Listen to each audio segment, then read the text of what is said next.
Sudah siang, kita makan siang dulu. Satu karung besar Bapak Ibrahim sudah bawa turun. Ini ada 10 lagi di atas ya.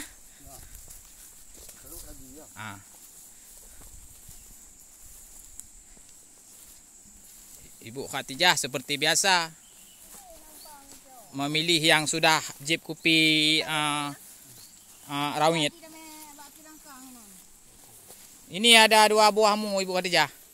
Ya. Di sini ya. Nah, di sini. Ini dia. Ini dia.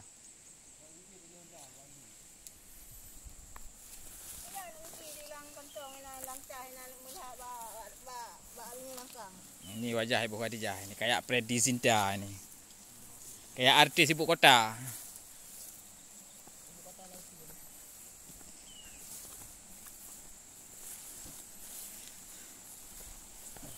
Kita makan siang. Teman Bu si Mano. Ya apa hai dah pilih you buy. Ba cái đi himpang dong. Đi hai. Nak pilih hai lu.